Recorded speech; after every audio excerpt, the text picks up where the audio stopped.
Where are you calling from? I'm calling from Dallas, Texas. Dallas, Texas. I've been there.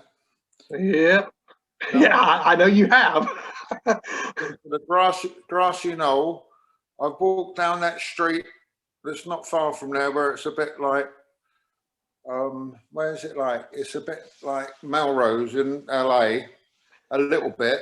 And I went down there and I saw two girls on a Sunday morning having a hair of a dog. And it was like the biggest, what do you call it? What do you have, a hair of the dog? What's the drink? Bloody Mary. Like, and it was like a bowl, and it had two sticks coming out with 2 mini hamburgers in it. That was in Dallas. Yeah, so, that sounds like Texas, man. Yeah. Yep. So there you go. Right on, right on. Well, let me preface this by saying that it's an absolute pleasure to talk to you, man. All right. Well, nice to talk to you as well. But I'm apologising. I haven't been to the hairdressers recently, but I think. That's all right. I haven't either. There you go. I've actually got a competition. I'm neighbours with Paul Weller. Yep. And we both see each other around outside the coffee shop, and we kind of see whose hair is getting the longest, you know. Mine's a bit too thick and wiry, but his is thin and lank. So, you know, I don't think anybody's ever going to win. You know, the perfect thing would be somewhere in between, you know. Right. Maybe you guys should do like a video thing and cut each other's hair. Well, now there's a thought. I don't think the Mod Father would be too keen on me cutting his hair, and I certainly wouldn't be too keen on him cutting my hair. It'd make for a nice promotional video. Well, one of the things, at the beginning of the last lockdown, I'd been touring over here, and I got El Slick in my band, and he got stuck. Got stuck here with me. So we did a few online FaceTime kind of concerts on my Facebook page. Actually, they're quite good. We did like 4 or 5 hour sessions, but really everybody was doing acoustic shows at home, and I thought a much better idea. And now my flat needed painting, right? And he offered to help, but both of us are all talk. But I thought what might have been a bit more rock and roll kind of FaceTime live thing would be me and him in overalls up the ladder arguing about who's doing it the best. That could have been good. You know, live stream. Right. Art thing, you know, because we got a real good double act. We're like the Odd Couple. You know, he's Walter Matthau and I'm Jack Lemmon. So there you go. Right. Let's talk a little bit about this new project with Earl Slick that you did. There's a vinyl. Yeah, well, it's not that new. We've been playing. We made an album. Oh, it came out about 2 years ago, and was recorded a year or so before that, called Good to Go. You should check it out. It's on Amazon. Actually, I've listened to that. Yeah, that's great. Yeah, we got that. We got a new one in the can, which should have been out by now, but lockdown hasn't really helped. And then when we was doing these FaceTime live things, we couldn't. You can't do the same set every week, even though people were tuning in for us to argue more about anything. Right. You get it wrong, and they get his capo. I go, "Oh, you're not cheating again, are you?" You know, and I want to throw on this one. You can't play lead guitar, he says to me, which I know full well, but I've got a kazoo, right? So we had to learn all these different songs for each week, and then we had all these songs. So I got my computer out, and we sat around the kitchen table before I finally got rid of him, and he went home to upstate New York and just recorded 4.5 hours of playing. So this record we put out is from that session, but there's only about 2 hours actually playing, and there's about 2.5 hours of us dissing absolutely everybody in music, funnily, in the business. Right. But it needs quite a lot of vetting, really. So it's a bit arduous to sit and go through it all. But it was good. We did a thing for Sirius Radio tail end of last week, and he's in New York now. Did the morning show, then we did it, and they didn't know what had hit them. The people hosting the program. You're lucky it's just me, right? She texted me and said, "We still got it, Matlock."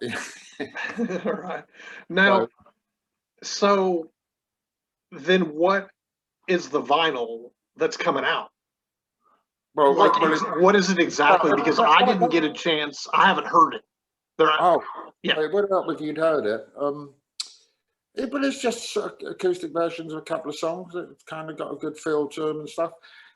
When you do listen to it, think of Dylan's basement tapes kind of thing.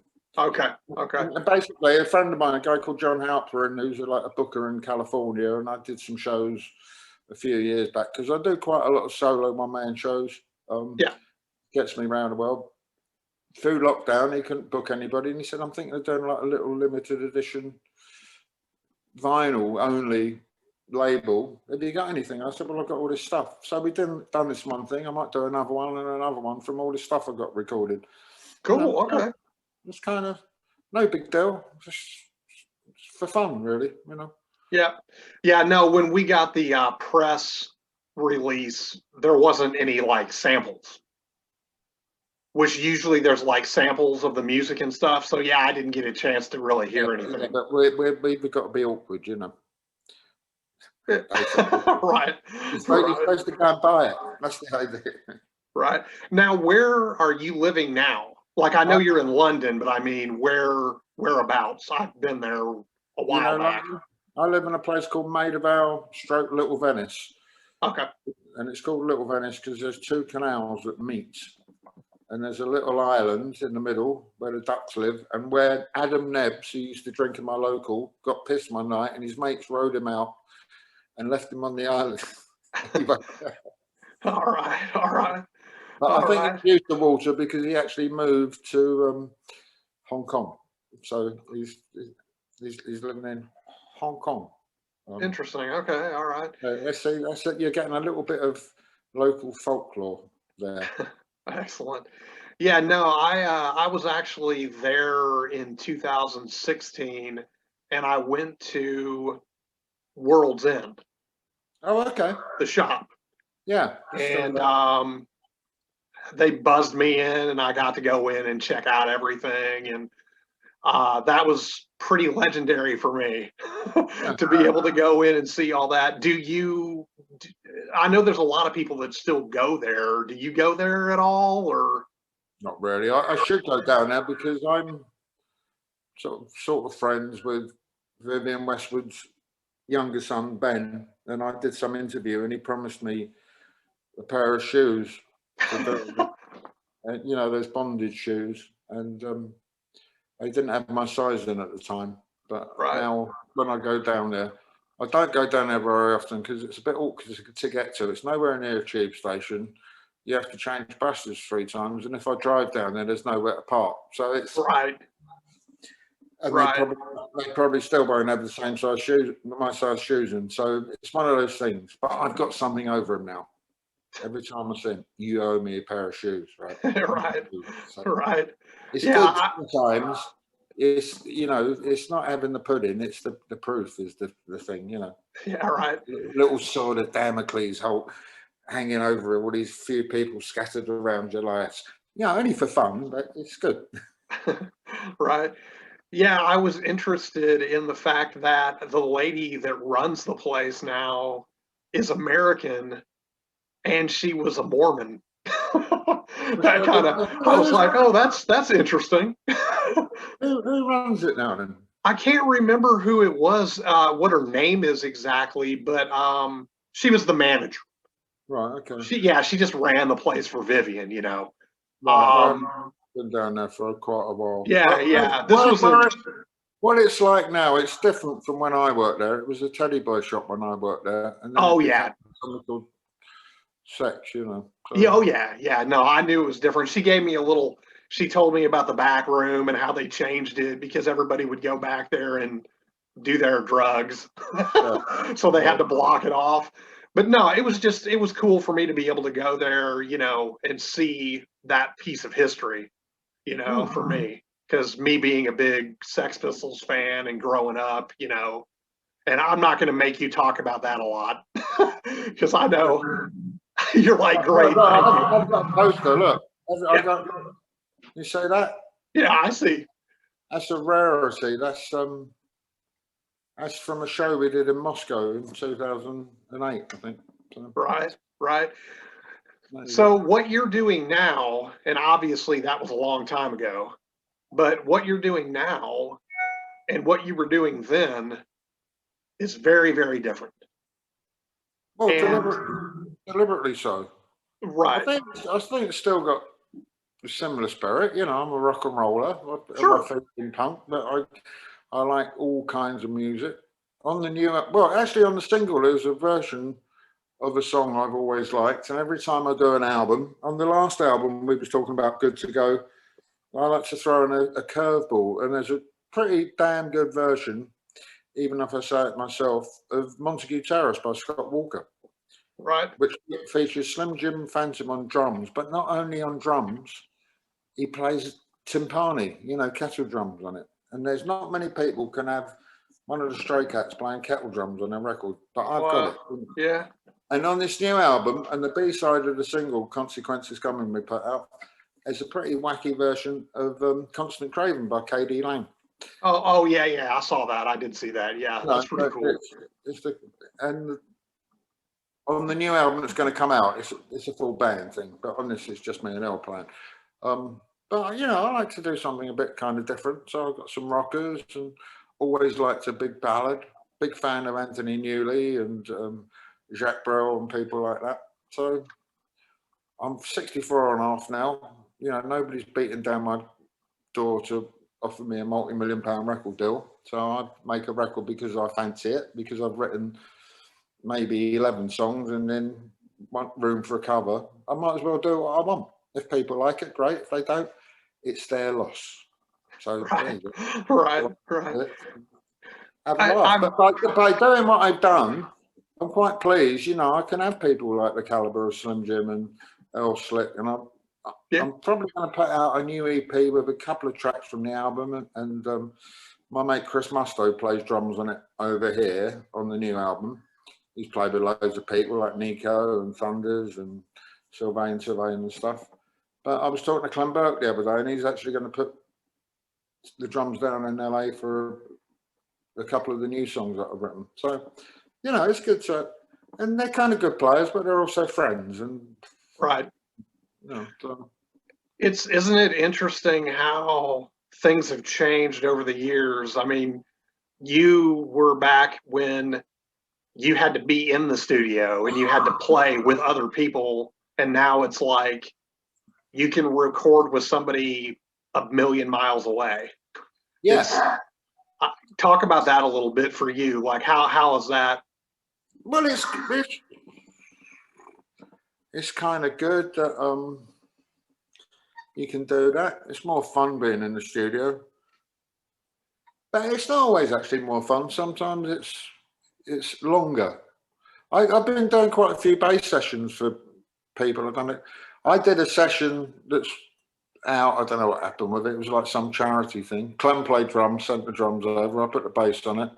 Chris Spedding played guitar, and we did a cover of All Right Now. You know, the not Bad Company, Free Sing.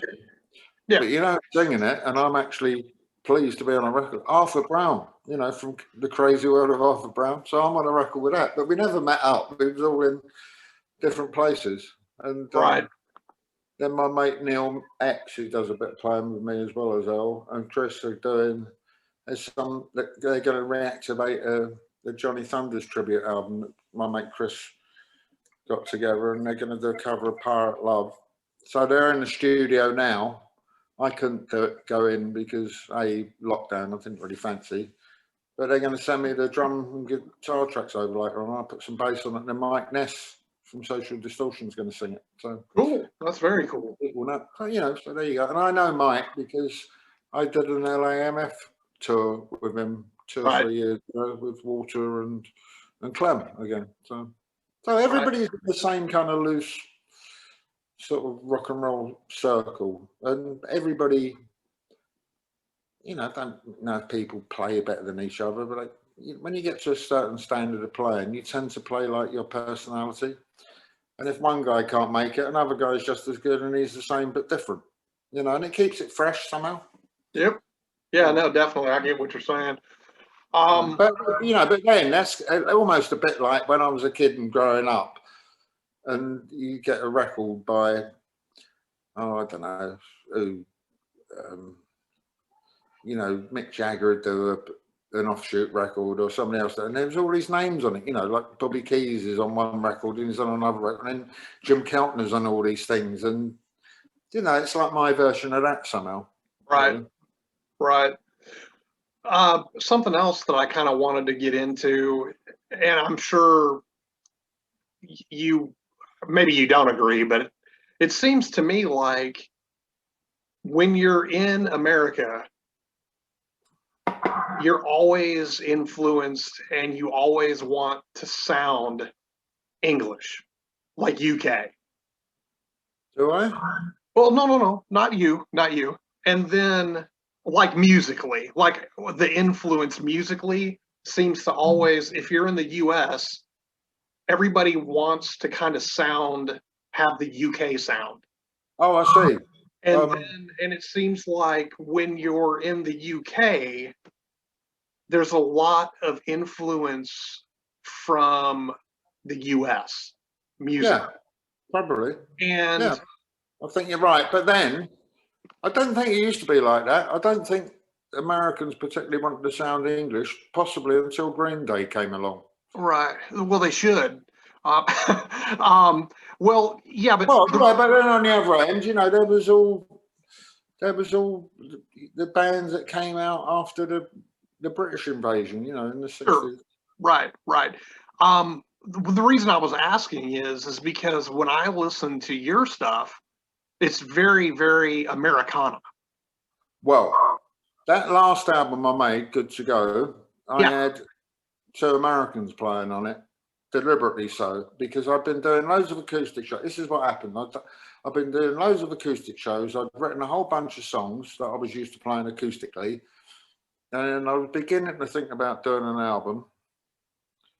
And then I went kicking and screaming, because I knew what it was going to be like, but took my friend, a girl called Patty Paladin, who used to be mates with Johnny Thunders, and made a great album with him called Copycats, which you've never heard. You should check it out.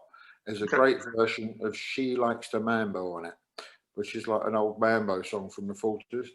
Anyway, she's a big Dylan fan, and he was playing the Albert Hall. It was her birthday. I bought some tickets, went, and he was tripe. I can really appreciate Bob Dylan. He's written some fantastic songs, but why Bob was playing live, I don't know. He treats the audience with total disdain. He looks like he don't want to be there. You can't hear one word that he's singing, and you can't even make out the tunes. But we had great seats, and we was right at the side of the stage overlooking the band, because it's sort of semi in the round. And the band were fantastic. It was Charlie Sexton on guitar, Tony Garnier on stand-up bass. I don't know who the drummer was, but he played most of the songs on brushes. They were all looking at each other because they're not quite sure what song's coming next, and they're winging it at the Albert Hall, But I thought,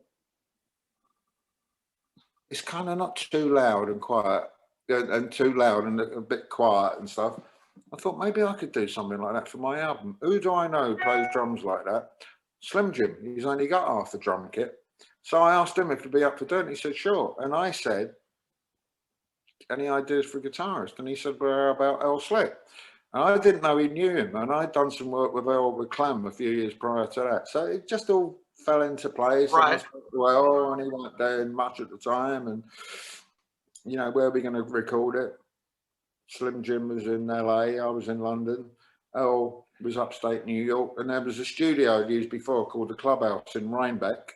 So we went there. It was kind of equidistant. But I deliberately wanted to do it in America because, I get fed up with punk that goes, and I don't mind doing that if I'm playing with the Sex Pistols, but anybody else, it's not the Sex Pistols, And, right. And I like the way Slim Jim swings it. And I like playing acoustic because it's like me being Bowie and the Spiders from Mars, because, it's all Mick Ronson. But Bowie was a rhythm guitarist, and when it locks in with the hi-hats, it's great. So I wanted a bit of all that with a bit of Americana thrown in, and get a good steak. So all that was to get a good steak in Rhinebeck. But it's always, I find it always interesting because it seems like the other country always wants what the other country has. The grass is always greener on the other side of the fence. Exactly. Well, that makes some sense, you know. Yeah, so that kind of fascinated me when I was listening to it. And when I listen to a lot of music, I mean, you know, I'm 48. I've been around a while. Oh, you're a youngster. Thanks. Yeah, I appreciate it. I don't feel young. What now? But anyway, I'm glad you picked up on that. But with that Good to Go album, it was a deliberate move on my part for me in my kind of songwriting, although I'd written the songs, to try and just to do something a little bit different somehow, you know, basically. So, do you still play? Do you like punk anymore? Or is it kind of like, been there, done that? Been there, done that, I think. Do you know what? I did Sirius Radio about 10 years ago, Marky Ramone's show, and he was putting some records on, you know, and when the record's on, you're chatting and people were writing in things, hey, Marky, what's your favourite song? And he says, hey, I don't dare tell them it's the Shirelles. You know. Right. Well, yeah. I like a bit of jazz. I like Mose Allison, and I like sort of kind of classical, not classical, but sort of classic bebop, you know, and kind of blue and stuff like that, and Dave Brubeck. And I like Mose Allison because he's a great songwriter, you know, it's kind of cool. I've always liked Reddit, big fan of the Faces, it's no secret, who I got to play with for a little bit a few years back. That was kind of cool. So, and I like soul music, and I like Tamla Motown. Right. So, I want you to confess a little. Back in the day, when you played with the Sex Pistols, what did you listen to then? Faces, Kinks. Okay. Small Faces, the Dolls a little bit. I was fortunate enough to go and see the Faces, and when they were doing a big show at Wembley, and when you're younger, you know, 16 and a half, and you buy your ticket yourself out your own money you got from working on a Saturday somewhere, you go and make sure you see all the support bands to get your money's worth. And this band came on who supported them, I'd heard of through Malcolm McLaren, but never seen, and not many people had seen them, but it was the New York Dolls, and it was the original New York Dolls with Billy Mercer on the drums about 2 weeks before he OD'd. So I saw them. You know, that was quite a big sea change moment for me, because it was the Faces I loved and this mad band from New York. Right. Yeah, I was interested in whether or not back then you listened to the soul and the R&B. Yeah, I did, but maybe not so much then, but before then, you know, when I was growing up in the 60s, we had like pirate radio where all bands like the Kinks and the Who and the Yardbirds and the Stones and the Small Faces came through, and the Idol Race and some pretty wacky things, but also all the Tamla Motown stuff. I always say this, and then I think we had the best TV show ever on the telly where those bands would play live, and then Dusty Springfield was on the show quite a lot. In fact, there was they showed, anyway, it was called Ready, Steady, Go. And then, yeah, man. Yeah. Right.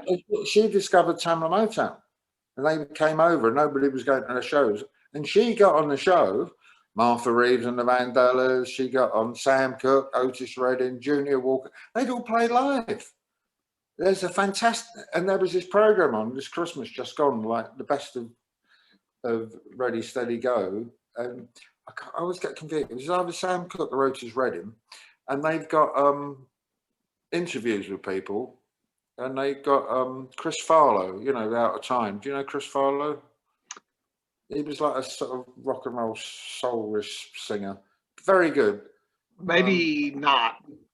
Baby, baby, baby, you're out of time. Oh yeah, okay, okay, yeah, I do know the song. Okay. Anyway, he said he was playing at some club. I think it was the Flamingo Club in the 60s. And he's playing away and he's feeling a bit vibed out because there's this big black dude kind of watching all the way through. He didn't know who it was. He'd only just started singing a couple of months beforehand. There's a knock at the door after his set. This guy from the front comes in and it's either Sam Cooke or Otis Redding. He said, I really dug your stuff. You know, I'm doing a TV show in a couple of days. Do you want to come and guest with me? Right. But it wasn't a duet. It was a triplet because the other bloke he'd asked to do that was Eric Burdon. Live on Ready, Steady, Go. And there's this fantastic clip. You could probably see it on YouTube. There's three of them doing a shout or something like that. It's great. All that stuff, it just could not fail to influence me, you know, and I loved all that. So. Yeah, Ready, Steady, Go. Yeah, I forgot about that. Yeah, that was kind of like the, I don't want to say American Bandstand, but. No, because I've seen American Bandstand, it was like that. But Ready, Steady, Go was hipper because it was populated by mods.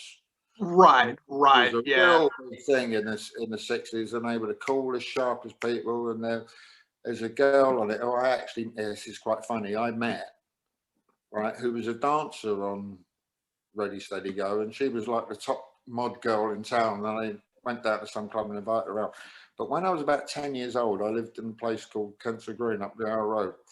And we all went round to see one of the small faces arriving to take her out because she lived around the corner, right? And the guy who was coming to take her out was Ian McLagan. Now, I got mated with Ian McLagan and told him this story. And he said, well, you kind of had a lot to do. I said, well, I'm blinking 10 years old. I was on my kids' like little push bike and stuff. And he said, well, I did come to take her out. He said, but not only that, I lived there with her mum. So like one of the small faces is living around the corner. And I've met her since then. She's lovely. She's great. But yeah. So did you said Imam. Imam? What did you say the name was? Sandy Sargent. Okay. Okay. But Ian McLagan from the Small Faces and then the Faces, who I think, bless him, is no longer with us, but I think he's up there with Booker T. You know, he's such a great player. Right. No, I really believe that. I think he's he's the white Booker T. He's fantastic. But he actually lived there with Sandy Sargent and her mum in this little house in, like, you know, little houses in London, top to down. And then he told me he used to drink in a pub up the Howe Road called the Mason's Arms, where not only did I have my first pint, but it's where I had the funeral reception for my mum and both my mum and my dad, because it backs onto the cemetery. So it's just kind of funny, really, you know. Interesting. Yeah. Wow. So what I'm saying is, it's kind of good to have something in common with people who are your heroes, but you find out that they're regular people too.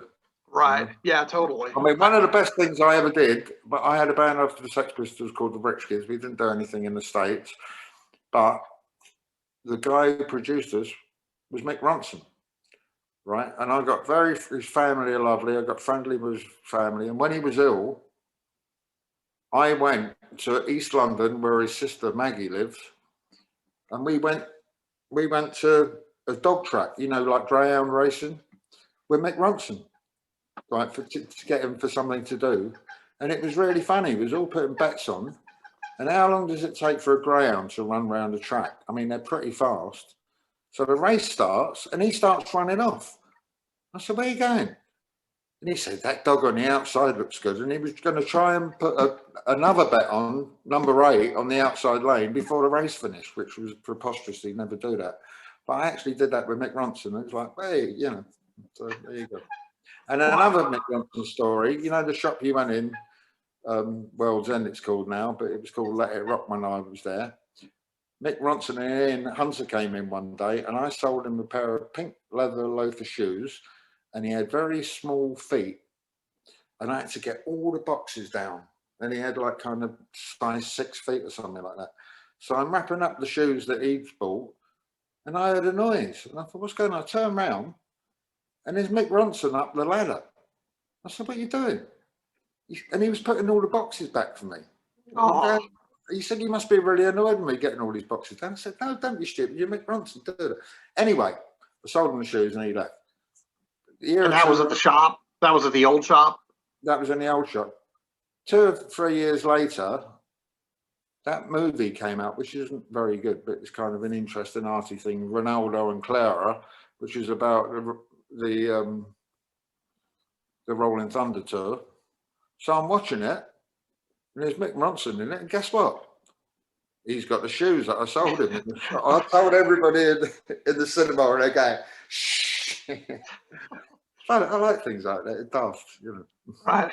Well, hey, I've got to wrap up. I've got something going on here, but I do definitely, I've got a few kind of odds and ends questions because I run a site that deals with movies, music, entertainment type stuff. Okay.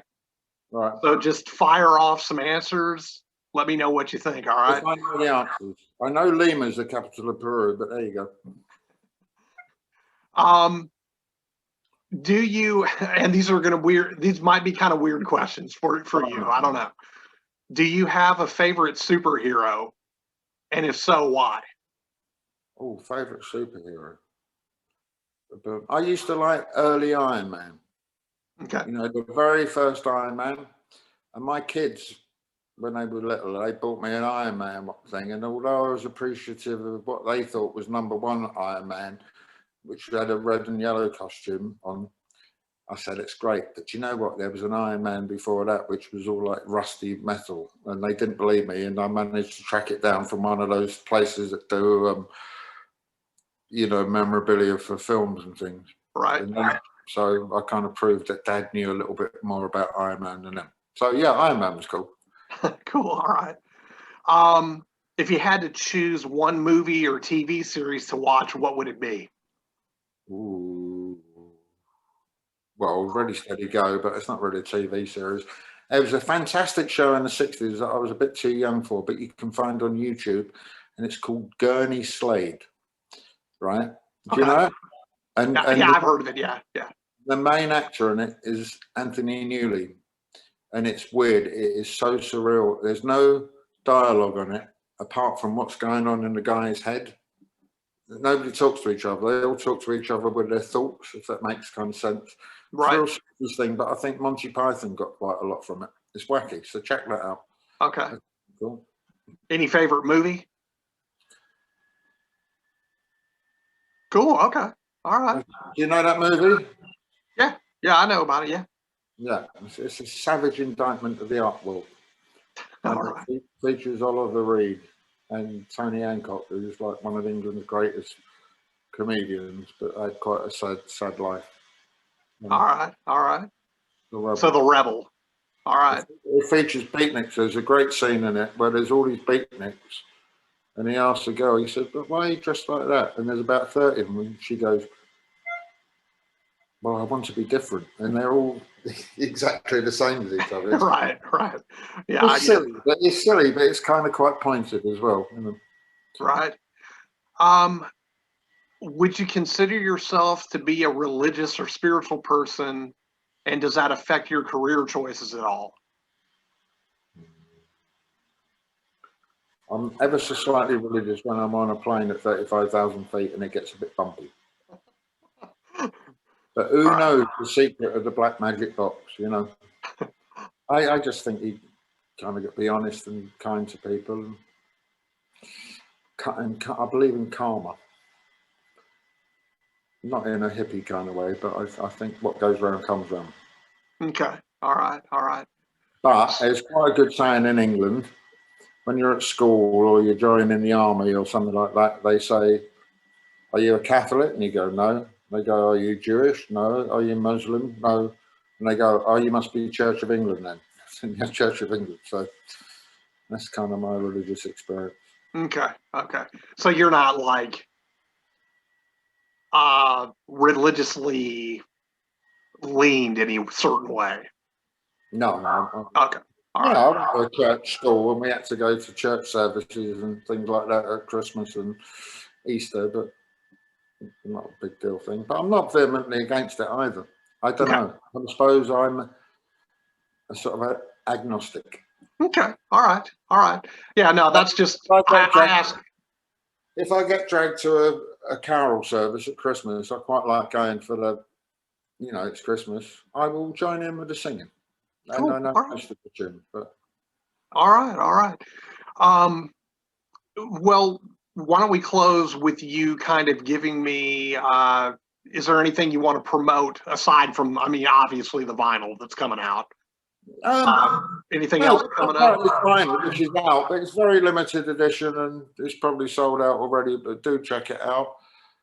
We might do another sort of release in a different color or put it on the streaming thing. But I got a few albums out on Amazon and Spotify and stuff. The good to go we've been talking about. There's another one called Born Running, which is good. I've got a website, Glen Matlock with one N, GLEN @co.uk. So the Glen Matlock news is on that, reasonably up to date, not totally, but very up to date. And you can find information about that. And I'm on Facebook and Twitter and stuff. So, but yeah, there's going to be a new album, the new EP coming out. Hopefully, the EP kind of a few months maybe, and then hopefully the album towards the end of this year. So, busy boy in my own way. All right, all right. Well, hey man, it was a pleasure speaking with you. All right, all right. Thank you for taking the time.